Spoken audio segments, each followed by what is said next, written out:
Neste vídeo nós vamos conversar de forma geral sobre paralelismo, sobre divisão de um programa em pedaços e execução multicore, em múltiplos núcleos.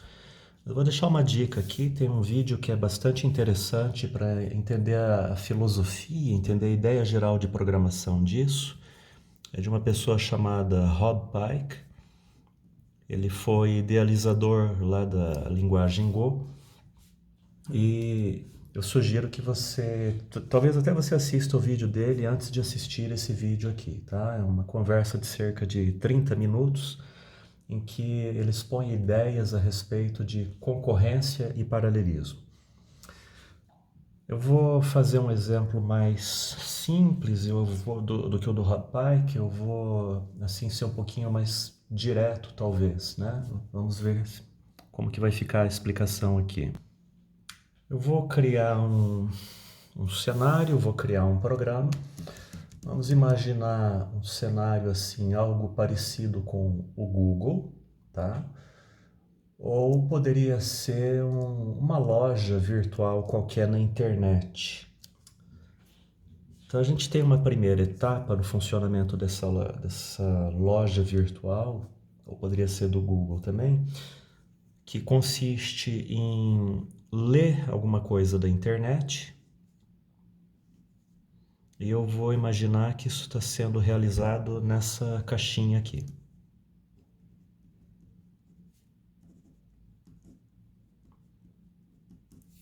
Pronto, Read Network. Então tem ali um conjunto de funções que se ocupa de fazer essa leitura e receber do usuário uma requisição. O usuário faz um clique de mouse em cima da imagem de um produto, ou o usuário escreve o nome de alguma coisa e pressiona Enter. De qualquer maneira, a gente está fazendo um pedido para um programa que depois vai retornar uma resposta. Depois que o programa leu a rede, porque afinal de contas a gente está escrevendo um pedido aqui, lá na outra ponta da internet o programa tem que fazer a leitura disso, não é verdade? Então ele lê da rede, aí ele vai ter que fazer uma consulta numa base de dados. Eu vou abrir uma segunda caixa aqui. Se for uma loja eletrônica, uma loja online, a gente vai ter que procurar no cadastro de produtos as informações. A pessoa deu um clique do mouse na foto de um produto, eu vou ter que procurar os dados a respeito. A pessoa escreveu uma palavra no motor de busca, a gente vai ter que procurar isso também. Então vamos supor aqui uma consulta numa base de dados, um select aí, né? Select SQL. Vou lá, famoso SQL. Pronto, a gente já tem duas etapas aqui do nosso programa. O que acontece depois que essa query aqui na base de dados retornar? A hora que a gente receber uma resposta, a gente vai ter que formatar, montar essa resposta direitinho para mostrar para a pessoa. Então, se eu cliquei em cima da foto de um produto, eu vou recuperar o preço, eu vou recuperar a descrição, vou recuperar talvez mais imagens dele e vou ter que montar uma página HTML. Então eu vou fazer aqui mais uma caixa em que a gente vai montar essa página HTML para fornecer a resposta. Vamos dizer que o nome disso aqui seja Format HTML. Pronto. Né? Então já temos 3 fases do nosso processo aqui. E a gente está dividindo um programa em funções, dividindo um programa em módulos. Né? Vamos considerar que cada caixinha dessa aqui tem um conjunto de funções aí para poder funcionar. Tá? Vamos admitir isso. E a última parte da história vai ser devolver para o usuário, né? Eu escrevi aqui alguma coisa, fiz o pedido, tenho que receber a resposta. Então eu preciso de mais uma caixa aqui, em que o programa vai conversar com a internet, vai ver se a conexão está ok, vai fazer o envio dos dados. Então write, ou podia ser um send também. Write network. Pronto. Então a gente poderia ir lá no laboratório, né, estudar um pouquinho de rede, de banco de dados, escrever o código e distribuir ele dessa maneira aqui. Certo? Até aqui? Pois bem, como que vai funcionar esse programa aqui? Pensa junto comigo, que nós acabamos de organizar semelhante a uma linha de produção, aquelas linhas de produção que a gente vê em fábricas. Então eu tenho vários postos aqui, cada posto tem um pessoal especializado, com ferramentas especializadas, resolvendo uma parte do problema. E você nota que existe um fluxo, né? As informações têm que ir passando de um posto a outro, de uma função a outra. Agora considere junto comigo o seguinte, essas 4 etapas aqui podem funcionar em velocidades diferentes. A leitura da rede não vai ser a mesma velocidade da consulta ao disco. A gente pode ter mais de uma interface de rede, né? Um servidor aí com 2, 3 placas de rede, várias conexões abertas. Pode ter algo assim. Aqui em relação a disco rígido, também eu posso ter 2 ou 3 discos. E eles vão trabalhar de formas diferentes, velocidades distintas. Depois a formatação, HTML, enfim, vai depender mais da CPU, né? Recebe a resposta, formata. E a última etapa de escrita na rede vai depender da rede estar disponível, do volume de conexão que a gente tem ali e da banda de saída. De maneira geral, a gente pode imaginar assim, cada uma dessas coisas aqui vai trabalhar num fluxo, numa velocidade distinta, tá? Mas aí eu tenho um processador com 4 núcleos. Poxa vida, se a gente implementar isso aqui da maneira tradicional, eu teria uma função main. Dentro dessa função main eu teria um laço, né? Vamos ver se a gente faz um rascunhozinho rápido aqui. Qual que é a maneira tradicional de pensar nisso aí? Uma função main, vamos fazer um pseudocódigo. Faça a leitura da rede, roda aquele select, formata os dados e escreve a saída. E aqui eu tenho um laço, né? Vá lá, isso aqui é pseudocódigo, uma representação de alto nível, né? Eu não vou escrever para e sublinhar, isso é besteira. Está aqui uma representação de alto nível do nosso programa, é o que a gente precisa para entender o funcionamento dele. Concorda comigo? A gente olha aquele desenho, a gente imagina algo assim. Mas eu falei, poxa vida, eu tenho um processador de 4 núcleos. E eu não estou usando esses 4 núcleos, né? No caso desse laço aqui. E pior ainda, cada uma dessas etapas aqui pode funcionar de uma maneira diferente. O que a gente vai querer fazer aqui é trabalhar usando um outro método e a gente vai distribuir essas tarefas em vários processadores. Como que a gente poderia fazer isso? Vamos imaginar então que eu tenho essa máquina com 4 núcleos. Eu vou desenhar eles aqui. Núcleo 0, núcleo 1, núcleo 2 e núcleo 3.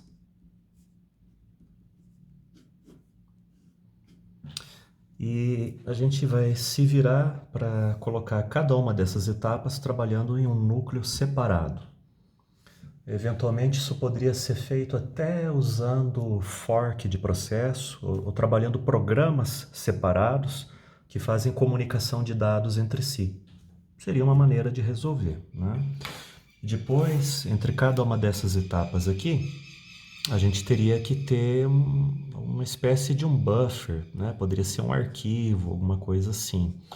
De maneira que à medida que a gente recebe dados da rede, as requisições da rede a gente coloca aqui e passa para o outro processo. O processo faz uma consulta em disco e devolve para nós os dados, por exemplo, lá os dados do produto que nós tínhamos comentado, e ele pode colocar isso em um outro buffer.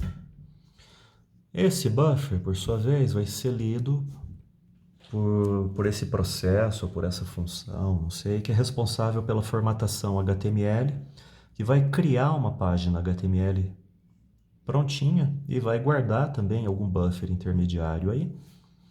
E finalmente esse buffer pode ser lido por um outro programa, um processo aí, que trabalha separado, que lê do buffer e transmite para a rede. Então eu tenho dados chegando da rede aqui, dados indo para a rede lá, e aqui no meio, 1, 2, 3, 4 núcleos trabalhando isso aqui separadamente. Qual que é a vantagem desses buffers aqui? A vantagem, além da gente realizar a comunicação, se você tiver um processo que funciona muito rápido e outro processo que funciona meio devagar, os buffers conseguem absorver um pouco esse impacto. Suponha que na rede estão chegando muitas requisições rapidamente. Esse buffer aqui pode crescer, né? E o Select SQL gradativamente vai retirando isso aqui do buffer e processando. Qual é a vantagem de fazer isso? A vantagem é que com um pouco de sorte a gente vai ter 2, 3 ou 4 processos acontecendo simultaneamente.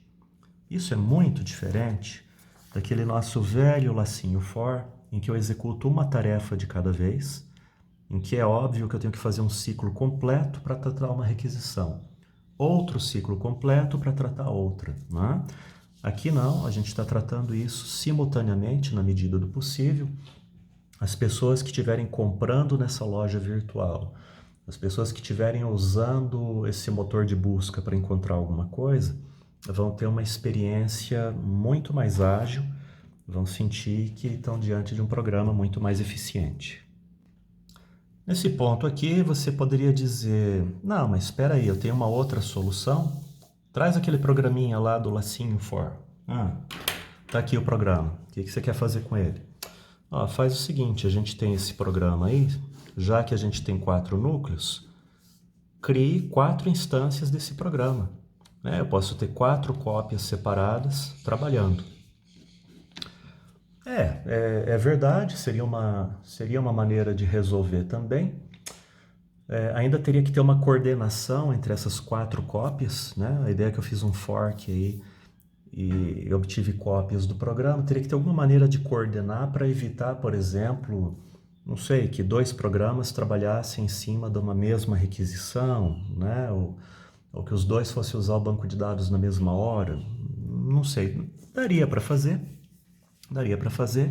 mas veja, o que a gente está procurando é exatamente isso, explorar esse hardware aqui com 4 núcleos, tá? Mas a ideia inicial que eu trouxe é você dividir o programa em pedaços e é essa ideia que eu quero chamar a atenção. Eu vou dar um outro exemplo disso.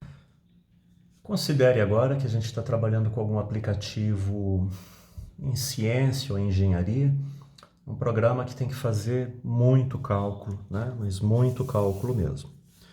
Aí a gente tem a sequência de instruções desse programa. Vamos supor lá, novamente estamos na função main, tem uma sequência de instruções aqui.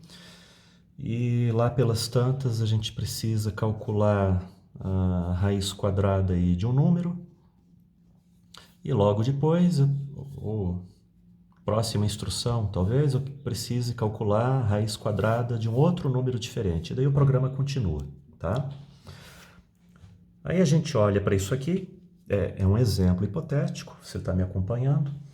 Eu vejo que é um programa que tem muito cálculo para fazer, eu olho na máquina e, poxa vida, eu tenho um processador com vários núcleos. O que a gente pode fazer com um processador com vários núcleos? Ora essa. Então eu posso ter um núcleo aqui, núcleo número 0, posso ter um outro núcleo lá, que é o núcleo número 1. E não seria interessante a gente pedir para cada núcleo calcular isso separadamente para a gente e, em paralelo, um núcleo de CPU, você deve saber, o núcleo é uma CPU completa, né? Todos os registradores, ele pode processar um programa separado, tudo certinho. Então, não seria problema nenhum eu executar um cálculo em um núcleo, outro cálculo no outro núcleo. Eu estou multiplicando por 2 a velocidade de processamento e aqui num exemplo bem simples. Tá? O que nós queremos fazer? Nós queremos fazer isso aqui. E essa conversa está acontecendo na disciplina de sistemas operacionais. Por qual razão? Porque o sistema operacional, a gente já sabe, é o proprietário da máquina. É o dono da máquina, o dono das CPUs, e ele que pode autorizar esse tipo de coisa. E melhor ainda, ele que pode dar meios para facilitar esse trabalho para nós. De fato, sistemas operacionais permitem que a gente faça isso. Eu posso ter um programa, então, em que a gente tem um conjunto aí de funções, essas funções são disparadas em paralelo em vários núcleos. Vou tentar dar um esboço de código aqui. Vamos fazer um exemplo, então. Eu vou fazer um esboço de código. Nós vamos deixar alguns detalhes de lado porque não interessam aqui para a gente, né? A gente não está fazendo programação do código em si, mas estudando como funciona do ponto de vista do SO, tá? Nosso esboço, então, vai ser mais ou menos assim. Então, tem um programa lá. Dentro desse programa, nós temos uma função f aqui, o código dela.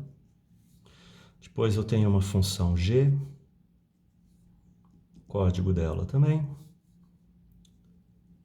E, digamos, a nossa funçãozinha main aqui. Voilà. Vou colocar essas coisas em caixas, só para ficar mais claro o código e mais claro o conceito também. 3 funções dentro do nosso programa. O que nós queremos fazer, como já foi dito, é disparar funções em paralelo. Pois bem, então, de uma maneira assim bem genérica, existe uma forma de fazer isso. Essas funções paralelas vão receber um nome agora, a gente vai chamar isso de thread, e a gente faz um pedido para o sistema operacional para criar essas threads. A chamada é mais ou menos assim: create thread, é uma chamada para o sistema operacional. E para a gente fazer uma chamada de função, nós precisamos do endereço da função. Se eu estou pedindo para o sistema operacional ativar uma função, por exemplo, f, eu preciso do endereço de f. Você deve lembrar, a gente já comentou isso, que a palavra f representa o endereço da função, né? Então eu coloco f aqui. Na prática, o sistema operacional vai receber o endereço de f. Aqui pode ter mais alguns parâmetros, mas aí tem que estudar mais de perto essa função aqui. Pronto. E eu quero chamar g simultaneamente. Então, outra vez, eu peço para o sistema operacional, crie para mim uma thread, ou seja, chame a função g em paralelo, tá? O que vai acontecer aqui? A gente vai ter um núcleo lá do processador com o seu registrador IP. Esse registrador IP vai apontar para F, né? Vai receber isso aqui. Então, esse núcleo vai ter um registrador IP apontado aqui para a função F e vai executá-la. Nós vamos ter um outro núcleo que vai receber do sistema operacional a tarefa de executar a função G. Então, o registrador IP deste outro núcleo vai apontar para G e vai executá-la, tá certo? E um detalhe importante, o nosso programa continua a execução. Isso aqui é uma chamada de função em paralelo, é uma ordem. Núcleo, execute F. Núcleo, execute G. E o programa em si continua executando também, tá bom? Então, na prática, nós vamos ter aqui uma linha de execução. Agora eu vou representar isso em vermelho. Então, nós já tínhamos uma CPU que estava executando instruções aqui, executou essas chamadas e continuou. Então, número 1 aqui.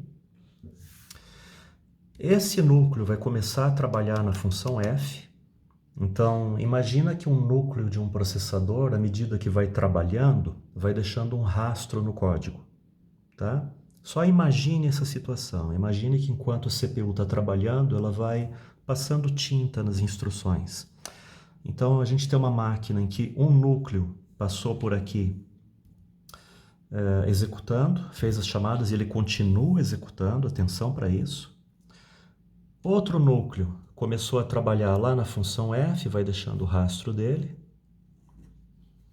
E este outro núcleo aqui, trabalhando na função g, deixando o rastro dele também, tá?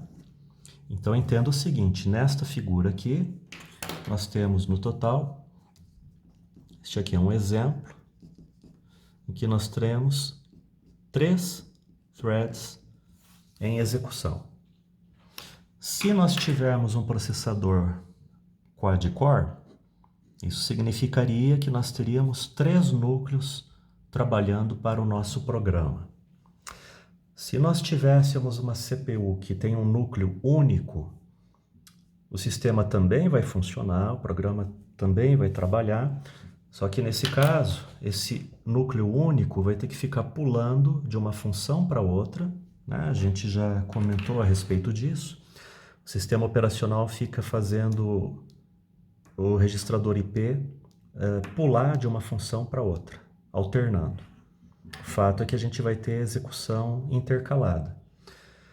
É interessante esse esquema aqui pelo seguinte: a partir do momento que a gente tenha organizado o programa dessa maneira, se você tiver um computador velho, antigo, e colocar o programa nele, esse programa vai funcionar graças ao chaveamento de CPU.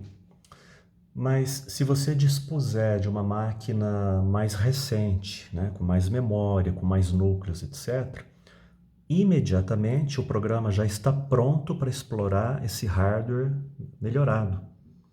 Então veja que o nosso programador trabalhou uma vez só, né? Ele resolveu o problema de uma vez por todas. O que a gente precisa agora é só uma máquina mais potente. A mesma versão de código vai poder explorar essa máquina melhor.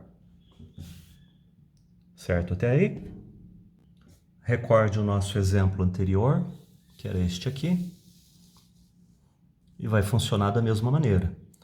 Se nós criarmos um programa em que cada uma dessas caixas aqui é uma thread separada, e que nós disparamos essas threads com a ajuda do sistema operacional, se a gente tiver um processador de núcleo único, ele vai ficar alternando entre essas tarefas, mas se a gente tiver um processador de 4 núcleos ou mais, vai ser possível executar tudo isso aqui ao mesmo tempo, sem precisar fazer nenhuma modificação no código, porque ele já está pronto para explorar isso.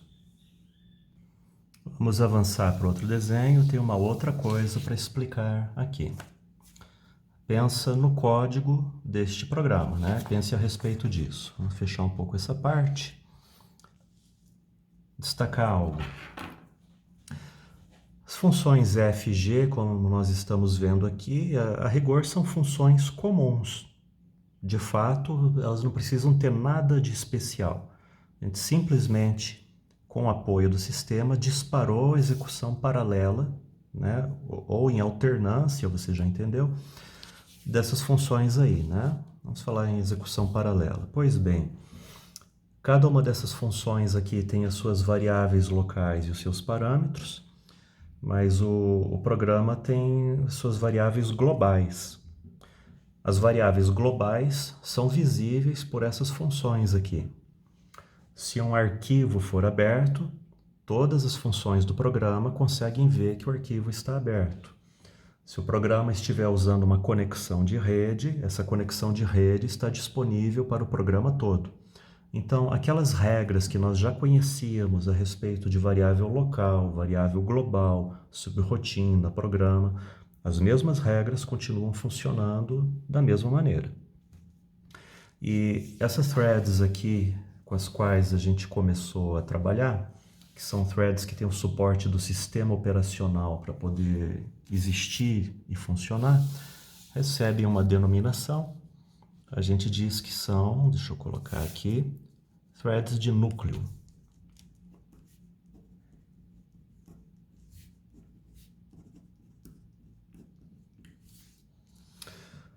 Por que elas recebem esse nome? Porque elas são criadas e gerenciadas pelo sistema operacional. Se eu fosse representar isso, seria algo mais ou menos assim. Nós temos uma camada aqui embaixo, sistema operacional. Lá em cima nós temos um aplicativo. E dentro desse aplicativo nós temos funções, como a função f e a função g. mas como a gente chamou o sistema operacional e pediu para ele criar as threads, ele guarda essa informação internamente. E como já foi comentado também, se eu tiver só um núcleo disponível, esse núcleo vai ter que ficar chaveando para executar as várias threads que tiverem dentro do meu programa. Então, o sistema operacional está ciente a respeito disso. Significa que o sistema operacional conhece essas threads e, eventualmente, gerencia elas. Vamos supor que eu tenha só um núcleo. Então, a gente vai ter que chavear o registrador IP. Vou tentar representar dessa forma aqui, tá bem? Vou lá, esse registrador IP vai ter que ficar chaveando de uma função para outra, né, para isso aqui funcionar. E quem está coordenando isso tudo é o sistema operacional, tá bem? O núcleo do sistema operacional. De cara, a gente vê então que para cada função eu vou ter que ter um valor de registrador IP. Por quê? Volta na figura anterior. Se a gente executa uma parte da função f e daí para executar uma outra função, depois nós vamos retornar no mesmo ponto para continuar. Então, o sistema tem que deixar marcado o ponto que ele parou. Tem que ter um registrador IP virtual, digamos assim, dizendo, olha, foi aqui que eu parei, tem que ter uma anotação. A função g, vou usar uma outra cor, pode estar talvez bem no comecinho, acabei de começar a execução dela. Então, eu vou ter um outro IP virtual, digamos assim, anotado aqui, e assim por diante. Né? O sistema operacional mantém internamente em tabelas todas essas informações. O que mais? Tem outra coisa importante. Cada função tem as suas variáveis locais, cada função tem os seus parâmetros. Isso significa, preste bem atenção, que cada função vai ter uma pilha separada. Se a gente estiver trabalhando com multithread, cada thread tem uma pilha separada. Isso é necessário porque senão durante o chaveamento a gente poderia fazer uma mistura de variáveis locais, uma mistura de parâmetros e de endereços de retorno. Isso não daria certo. Um programa simples, daqueles que a gente estudou até antes desse vídeo, tá? Os programas comuns que não usam multithread, eles se viram com uma pilha só. Se você tiver mais de uma thread, então neste exemplo nós temos 3 threads, então eu vou precisar de 3 pilhas separadas, uma pilha para cada thread.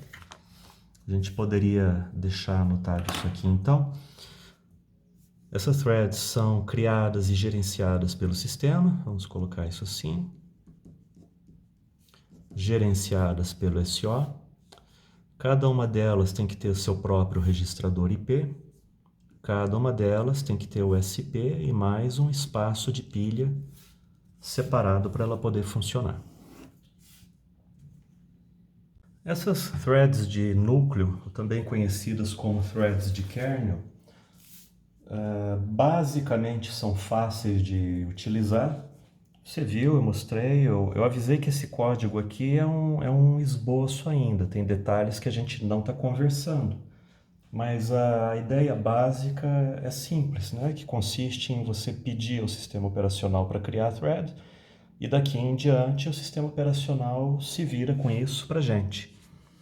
Ele vai alocar uma pilha para cada thread, ele vai alocar tabelas internas para manter o valor do registrador IP e ele se encarrega também do chaveamento. Note que quando nós temos um programa em execução, existem vários programas em funcionamento, navegador internet, editor, antivírus, monitor de rede Bluetooth, monitor de rede wireless. Se você tiver no laptop, tem o monitor da bateria, tem uma série de coisas acontecendo e é normal que os núcleos da CPU fiquem fazendo o chaveamento entre todas essas tarefas, tá? Então, na verdade, seria até difícil a gente ter núcleos disponíveis assim, bonitinho, limpinho, um núcleo só para cada função. Não, o mais normal é você imaginar um grande liquidificador girando, tá? A CPU é um liquidificador tremendo com funções, muitas threads rodando lá dentro. Mas, enfim, o SO cuida disso para a gente, tá? mas tem um certo custo, né? A gente está dependendo de todo esse maquinário aqui do SO para fazer essa coisa funcionar. Esse maquinário é relativamente pesado, digamos assim, e tem algumas ocasiões que a gente vai parar e pensar a respeito da eficiência disso, sobretudo se eu estiver fazendo um serviço internet que tem que atender 100 requisições, 1000 requisições, 10.000 requisições por segundo ou mais do que isso.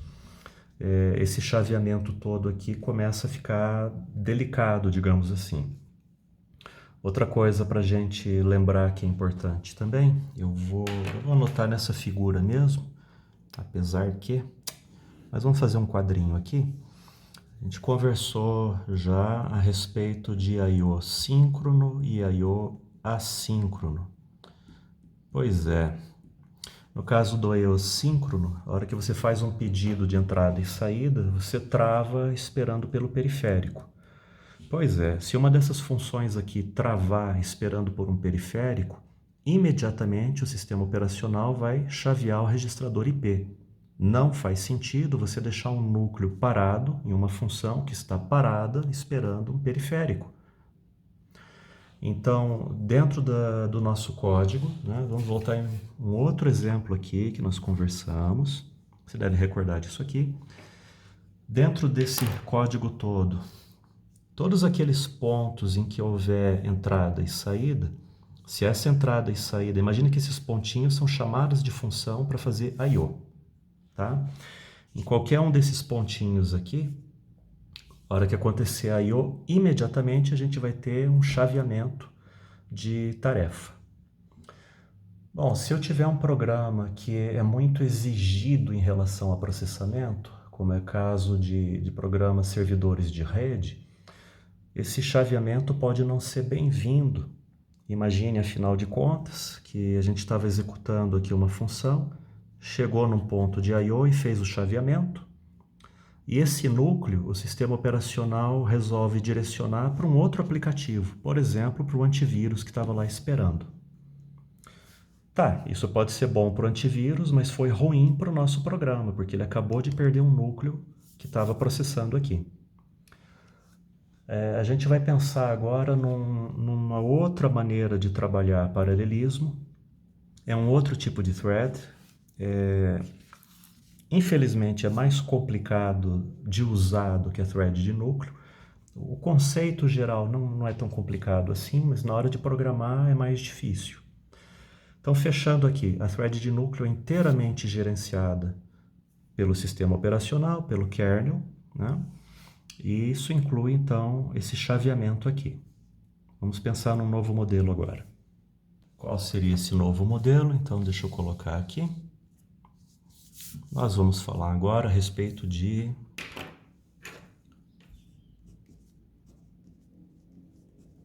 threads de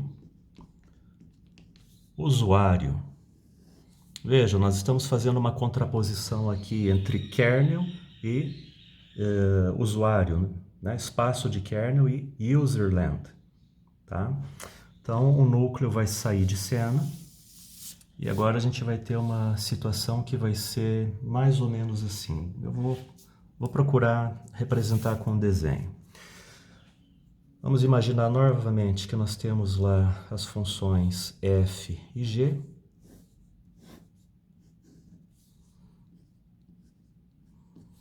E nós desejamos executar essas funções aqui de uma maneira, digamos assim, entrelaçada. A gente tem um problema qualquer, poderia ser um problema qualquer, assim, adequado para tratar concorrentemente ou com paralelismo. Um problema semelhante a esse, um programa que nós conseguimos quebrar em pedaços, e pedaços que têm uma certa autonomia de funcionamento, como a gente está pensando aqui. Essa ideia de paralelismo não vai funcionar sempre para qualquer situação, né? Esse aqui é um exemplo que é adequado. Então vamos continuar na mesma linha de pensamento. Considere duas funções f e g que poderiam trabalhar assim, né? chaveando núcleos. Mas agora eu quero fazer algo diferente. a gente vai trabalhar com thread de usuário, que significa que não tem o sistema operacional na jogada mais. O sistema operacional não sabe que essas funções trabalham com entrelaçamento, o sistema operacional não sabe que a gente vai pular de uma função para outra. Por que motivo a gente vai ficar pulando de uma função para outra? A gente vai fazer isso porque na hora de desenhar o programa ficou melhor organizado dessa maneira e porque, lembre você, quando existiu o chaveamento do registrador IP, a hora que chaveia, eu corro o risco de perder a execução do programa. O sistema operacional pode chavear o IP para um outro processo, né? E a gente fica esperando o dia que esse núcleo vai estar disponível novamente. Nós não queremos isso. Nesse caso aqui, o chaveamento vai consistir de saltos, digamos assim, que a gente vai fazer de uma função para outra.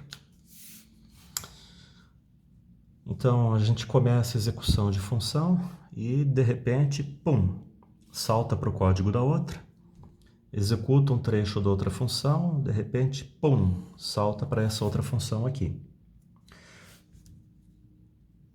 Uma espécie de ping-pong entre as funções, sendo que esses saltos aqui vão ser realizados por uma espécie de GoTo, entre aspas, tá?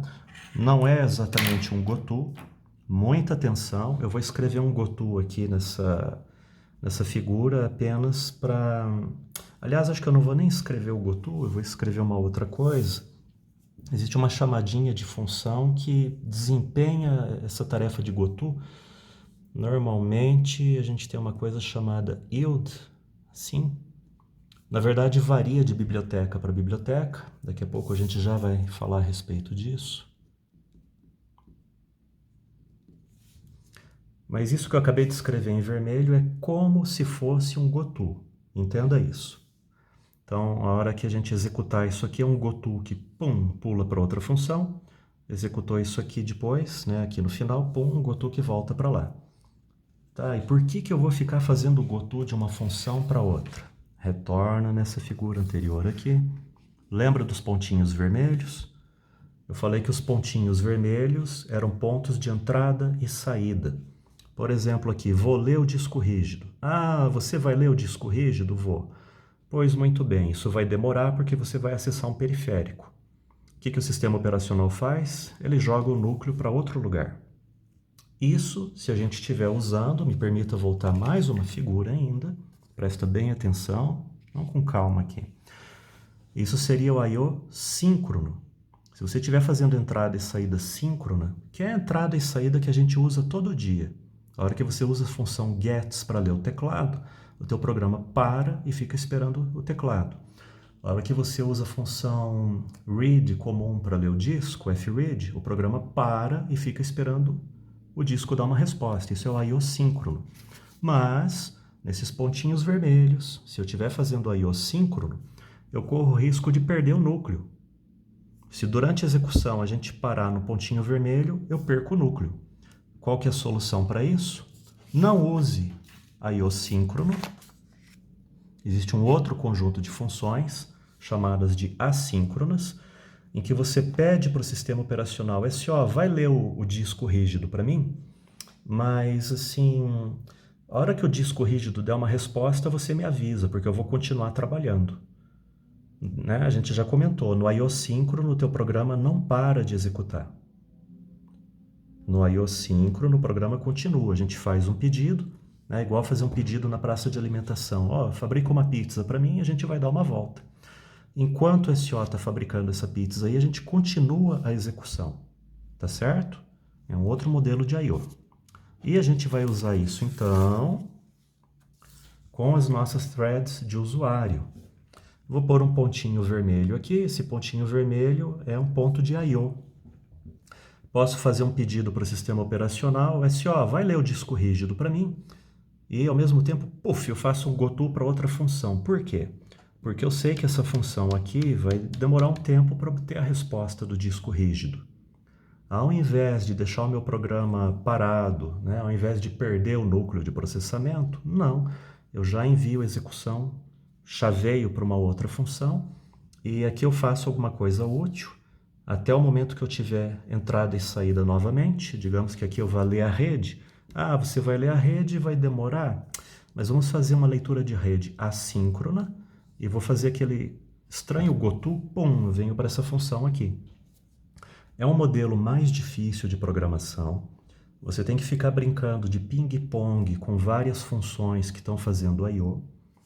Só que se a gente fizer isso aqui da maneira correta, nós vamos extrair muito mais da máquina do que usando o thread de núcleo. A gente vai ter um trabalho de gerenciamento maior, um trabalho mais delicado, mas se a gente fizer ele direitinho, a gente garante que a CPU vai estar concentrada no nosso aplicativo durante mais tempo, fazendo processamento útil para a gente. Ok? Se a gente for fazer uma comparação também numa figura, voltando aqui, entre a thread de usuário e a thread de núcleo, eu acho que eu faria então o desenho mais ou menos assim. Aqui nós temos o SO, como tinha na figura anterior. Aqui eu tenho o programa dividido nas funções F e G. Então repara que o desenho do lado direito está igual ao desenho do lado esquerdo, mas eu vou ter uma diferença no fim, no registrador IP, porque esse registrador IP aqui não enxerga o fato de haver um chaveamento entre as funções F e G. Desse lado direito da figura, o sistema operacional considera que tem um programa simples em execução. Ele fornece um núcleo de execução para esse programa e toca o barco, né, até o momento em que for necessário fazer o chaveamento, mas como vocês viram aqui, a gente evita fazer o chaveamento por causa de entrada e saída. A gente faz o máximo possível para manter esse registrador IP aqui dentro trabalhando, né? Enquanto que lá nas threads de núcleo a programação é bem mais simples, mas o sistema operacional fica fazendo esse chaveamento entre funções, e esse chaveamento eventualmente vai levar para um outro programa e a gente fica aqui a ver navios. Entendido a ideia? Essa gerência dos saltos aqui de uma função para outra vão acontecer dentro do código do aplicativo, e para isso ou o aplicativo vai ter uma biblioteca interna de código que trata o problema para a gente. As funções vão ter que ter pilhas separadas também, a gente tem que fazer o chaveamento de pilha aqui, mas tudo isso acontece dentro do aplicativo. Então, uma opção é ter uma biblioteca, outra opção é ter uma linguagem de programação com suporte a esse recurso aí. Fechando aqui, nós temos, então, as threads de kernel ou threads de núcleo, que são mais fáceis de usar. O sistema operacional gerencia para a gente. Mas são talvez assim um pouquinho mais pesadas, digamos, né? Elas exigem a atenção do sistema operacional.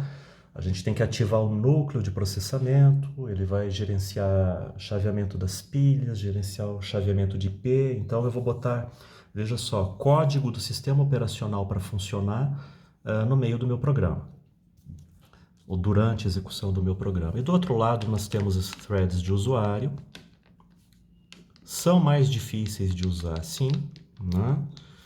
Mas se a gente conseguir dominar o uso delas, a gente consegue extrair mais desempenho. As threads de usuário, então, são disponíveis, como eu acabei de mencionar, em algumas linguagens de programação e algumas bibliotecas. E tem detalhes que a gente não conversou e que eu acho que não caberia conversar aqui no vídeo. A gente está preocupado com o conceito de thread e ficaria para um outro momento debater mais de perto exemplos de programação disso e todas as variantes. Eu gosto de fazer essa divisão entre thread de kernel e thread de usuário, mas é verdade que desse lado aqui de thread de usuário, a gente tem uma série de denominações diferentes, porque em cada linguagem de programação, em cada biblioteca, a gente tem uma distinção de funcionamento. Distinção de funcionamento em relação ao chaveamento, diferenças em relação ao uso lá do I/O síncrono, e, bom, por aí vai. E por causa disso, a gente vê um monte de nomenclatura diferente. Se a gente procurar, vai acabar encontrando um negócio chamado Green Thread, né? Aqui de verde. Por incrível que pareça, havia algum interesse sim em economia de energia. Existe a ideia de corotina. Green Thread, se não me engano, era lá do Java.